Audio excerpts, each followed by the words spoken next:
This episode is all about how to advocate for yourself. Most of us are not very good about advocating for ourselves. And if you're like many women, we almost see that as something foreign. We're really good at advocating for others, but we're not very good at advocating for ourselves. So, what we're focusing on during this episode is some very specific tips to help you to speak up, to ask for what you need. And some of you may recall that when I was 6 years old, my dad would take me to flea markets and he'd say, go have fun, but never pay full price. And honestly, I'm not sure if it was because I wanted to be a compliant little girl to please him, to get his approval, or if it was something that I found exhilarating. But whatever the root was of why, I will say that I definitely caught on to how exciting it is when you can get a deal and walk away with more money in your pocket. So I want to help you do that as well. I want to start with a story from a client that called me last week and was pretty distraught about what was going on with her boss. She is an SVP and she reports to the president of the company. The president of the company, in a text message, just told her, I want you off this project. So, of course, how would you feel if you heard that? She was freaking out. She goes, oh my gosh, I don't know. She called me. She goes, I feel like he doesn't respect me anymore. I can't believe that he took me off that project. I don't understand why. Does he think I'm incompetent? And starts going around this whole rabbit trail and decided that she didn't want to say anything because she was too afraid of what she might hear. So notice how that fear was driving her, which frankly, it happens to the best of us. But what I want to share is that part of this, if you think about yourself in this position, or maybe another situation like it, we are so quick to make assumptions. And I do it too. I'm not trying to say I'm perfect. All I'm trying to say is that we are naturally inclined, our brain short circuits information, goes straight to conclusions, and then we make up a story or a narrative that shows that that is true. Because, of course, we want to make ourselves true, whatever that is. We are going to create evidence for the things that we believe are true. And that is a little bit of what she did. But thank God she had a meeting with her boss and he volunteered during the meeting without her even having to ask. He volunteered to say that he wanted her, get this, off that project because it was too junior for her. He wanted her to be and spending her time on other things that actually, specifically a bigger project that would give her more visibility in the organization. So, isn't that funny how things happen like that?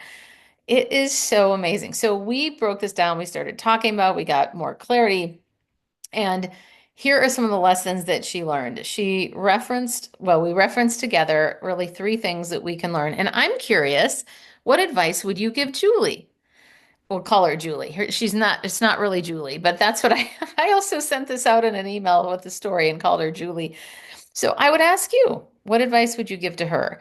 And has this ever happened to you where you felt like, oh my gosh, your boss maybe said something or somebody else said something and you misunderstood or not misunderstood, you misread the situation because you made those conclusions. And again, it happens to the best of us. So let's look at some lessons from this.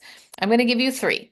The first one is we can't control our boss's behavior, but we can control our own. First of all, saying that over Slack, come on, or excuse me, text, come on now. That is just poor form, boss. But again, can't control those things. But here's what I would have suggested that Julie say. And I would suggest you say it too. Something like, hey, boss, what was your reasoning for taking me off that project? I'd love to understand that. Notice how different that sounds. It's very curious. It doesn't sound resentful or desperate or needy. It's just asking, hey, help me understand this. Another phrase I really like is help me understand your logic. And when you do that, before getting all tied up in knots with assumptions and you address it head on, you'll likely find out helpful information That clears a lot up before you go losing more sleep or being stressed out. Number two, tell your boss what you need. And this is actually a great tip for all of us related to anything in life. What do you need?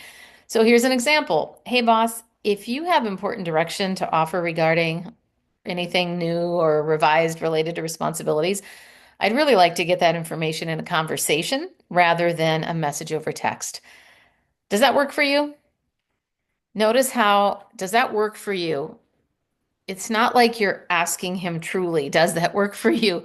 You're giving him or her an opportunity to respond. That's what that does. The purpose of that question is not to ask for permission, but it is there so they can decide and respond. It basically gives them agency to be able to respond. It's not like you're saying, oh, please, does that work? It's just saying, hey, how does that work for you?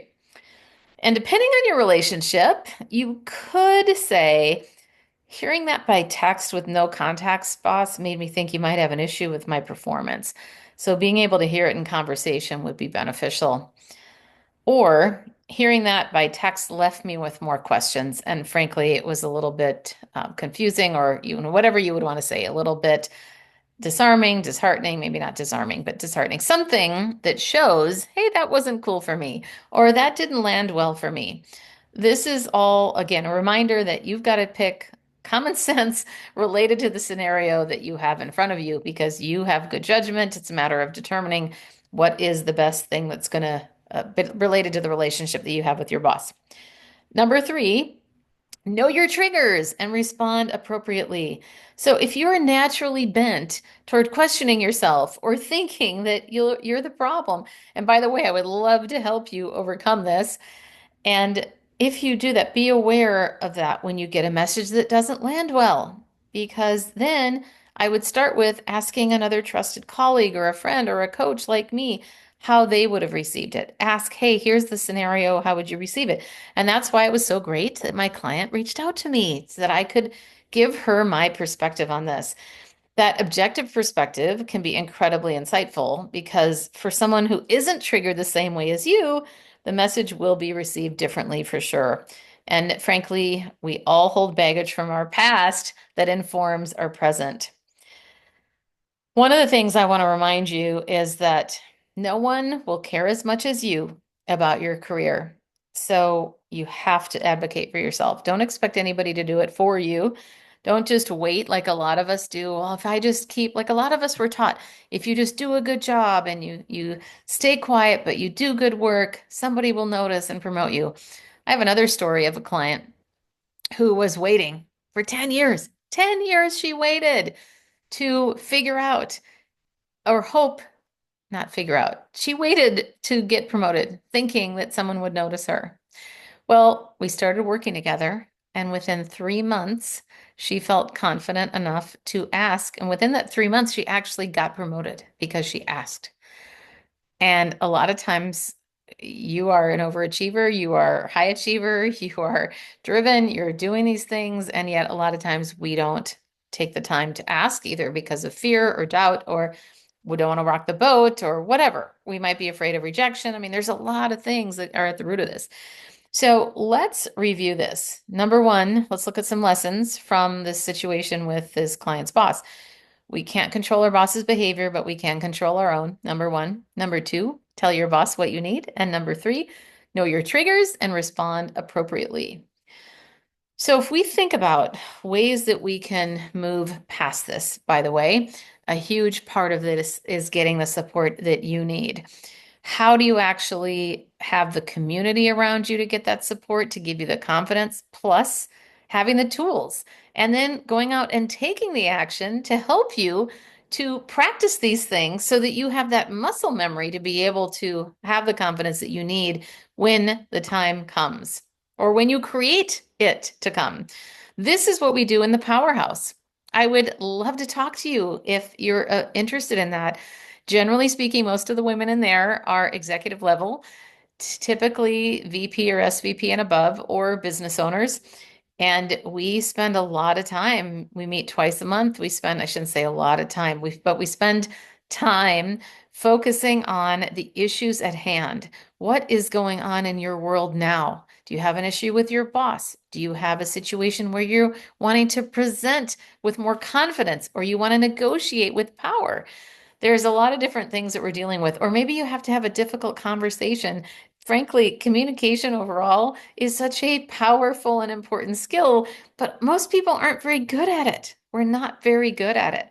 So if this sounds even of remote interest to you, I would absolutely love to have a conversation with you. Reach out. You can find me on my website or certainly reach out by email, all the things. There's all the links in the show notes to be able to do that. But I would love to talk to you about whether the powerhouse is a fit for you. And if you are a woman leader in hospitality, a lot of the women in there are in hospitality. That is a niche that I have been really specializing in over the last couple of years, although I help all kinds of genders and people in different roles. But those are a couple things to consider. The other thing I wanted to share is that if you are looking for some words to not say because it's taking away your power and what to say instead, you can go to the link in the show notes and it's 9 words to avoid and what to say instead. So that's a free download. You're welcome to grab that. And then the last thing I want to share is about the confidence cocktail self-assessment. If you haven't taken this yet, I would recommend you take it. The confidence cocktail is my signature framework to help you become a more clear, compelling, and credible communicator. There are 8 ingredients in the cocktail, shaken, not stirred, to help you to get there. And so the assessment is really about you looking at yourself and going, okay, of the 8 ingredients, and I have a whole description around that, which ones am I really good at, and which are the ones that I want to work on. So those are some resources for you to help you to advocate for yourself. We all need it. And one of the things that I want to end with is a recent ask that I made that I was so surprised by and so delighted by. I reached out in desperation on Monday morning and Monday morning, January 13th, that's kind of funny, it's the 13th. Chris and I, my husband and I, were in Orange County, California for the launch dinner of a group that I am in called the Townsend Leadership Program. It is where I am a participant with a group of 7 other leaders, and we meet for a year and we fly down there once a month. And a few times a year, our partners or friends are included in that. And he came down to support me. And man, his foot just within hours of waking up, his foot just got into so much pain. So we're on the plane. It was miserable. I realized very quickly, oh my gosh, we really shouldn't have even had him come. It was a miserable 24 hours, but of course the dinner was beautiful. He still came and he bore with it. But here's the point. I decided, and I just felt like in my desperation, I just got on Instagram stories and I said, I really need prayer. For those of you praying people, would you please say a prayer for Chris because his broken foot got worse and now he can barely walk and we had to get a wheelchair and all the things.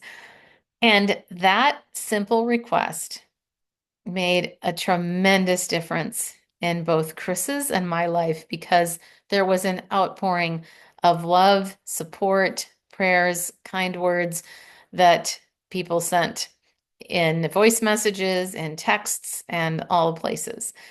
And here's the thing, I have never asked for prayer on social media. I rarely even talk about my faith, but in this case, I don't know. Sometimes these things happen where you just feel like I have to ask. And I didn't think much about it. I just grabbed my phone, made a video, posted it on my stories, and that was that. It was so cool to be reminded of the power of asking for what you need. So I want to encourage you, go out and ask for what you need today. And if you need to practice, ask me. Ask me. Send me a quick video or send me an email. What do you want to practice asking? And again, if I can support you in that, I would love that.